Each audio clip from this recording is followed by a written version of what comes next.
And we are going to be joined now by Rajib Shaw, who's a professor of disaster management at Keio University, Japan. His location is Yokohama in Japan, and Dr. Satoru Nagao, who's Japan and Indo-Pacific strategic expert of the Hudson Institute, joining us from Tokyo, Japan. Thank you very much, gentlemen, for being with us.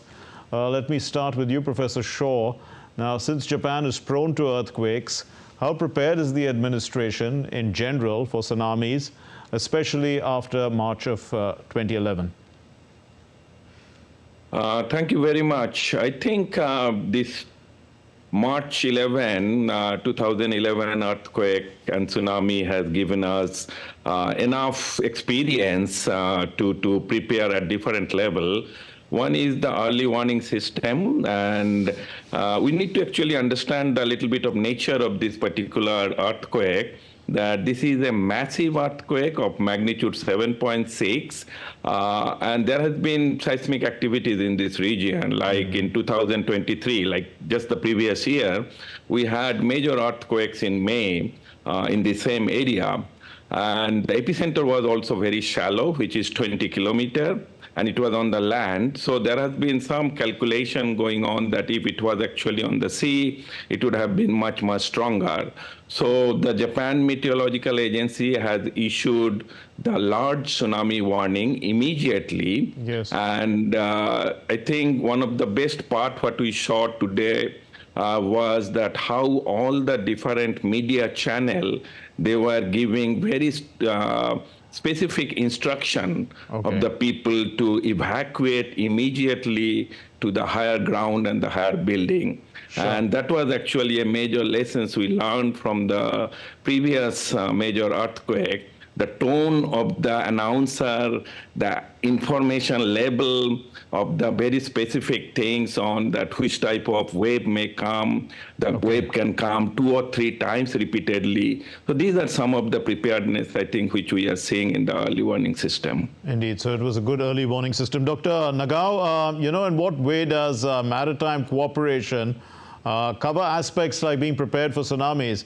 Because there's so much happening in the Indo-Pacific in terms of maritime cooperation.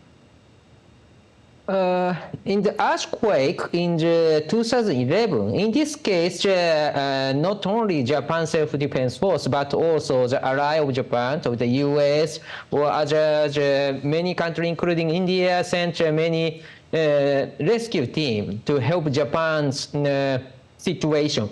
But this time, the size is a little smaller than that places. That's why the damage is also smaller. And Japan will not ask any other country to help. But at the same time, currently, we evaluate how big damage we are suffering this time. So that's why if the damage is more bigger than expected, of course, there's a possibility the maritime cooperation, security cooperation with allies and partners will happen in this place, I think. Okay, indeed. That's the current situation. Thank you.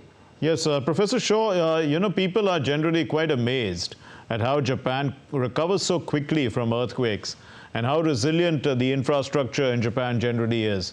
How much of this is a lesson, for the world concerning disaster-resilient infrastructure?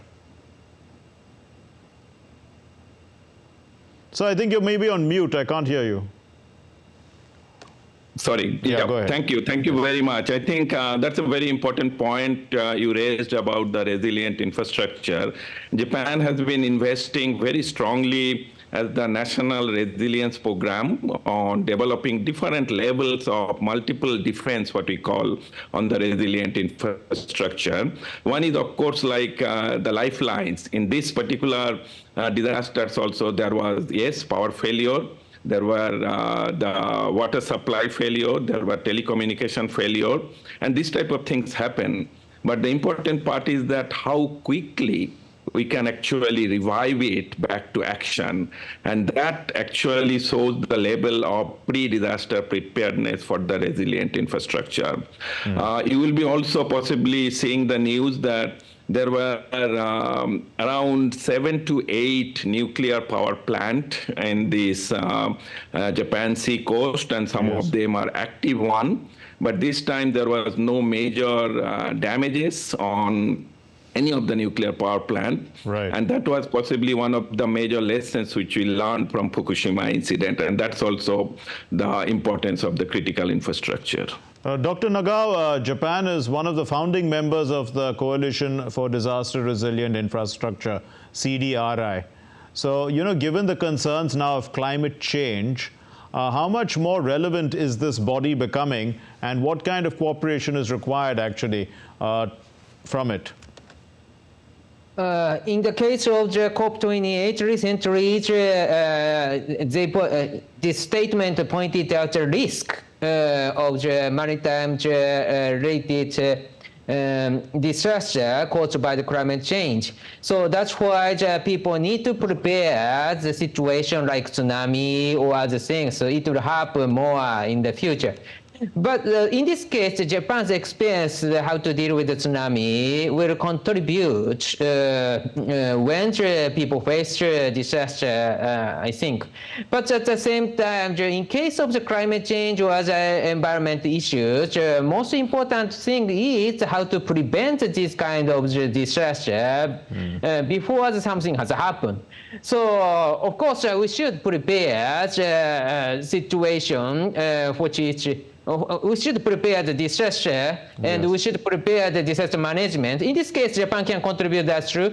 But yes, because of this kind of the repeated experience, Japan has the will and the capability to deal with, I believe. Okay. Professor Shaw, you've written a book on the Indian Ocean tsunami.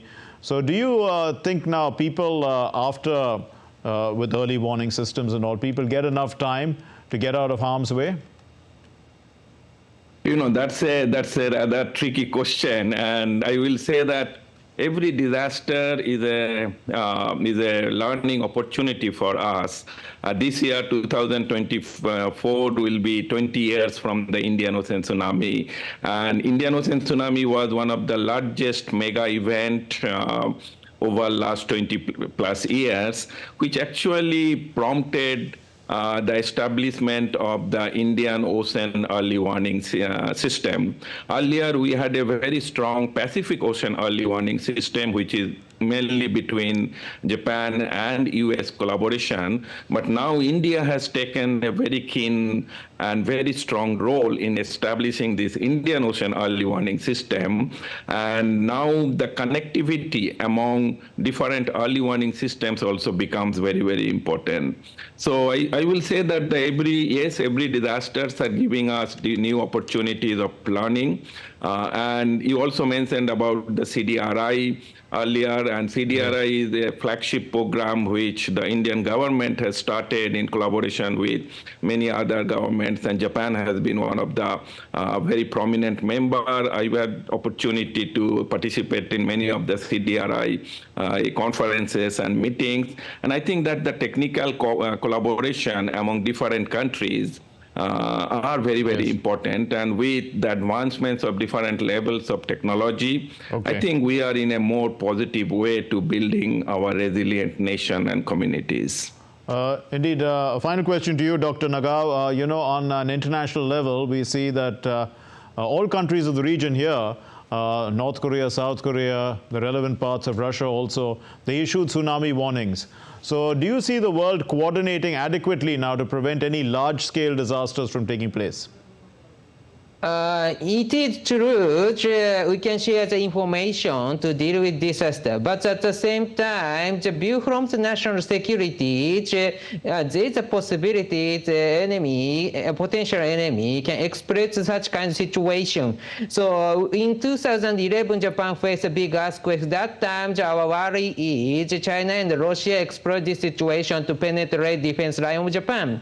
So that's why at that time, the India's warship come to Japan and conducted the joint exercise in front of China with the United States. That was very helpful for Japan because Japan's defense force focusing on disaster management. In this case, US and India tried to build a wall between Japan and China. That was a very big help for Japan. So because of this case, maybe we cannot ignore the national security even if the disaster situation. Of course, we should cooperate, but at the same time, there is a national security issue. That's also true. Yes, absolutely. We leave it there. Thank you very much, Professor Rajib Shaw and Dr. Satoru Nagao. Thank you for helping us understand this and putting it into context for us, the tsunami warning that was issued after an earthquake in Japan.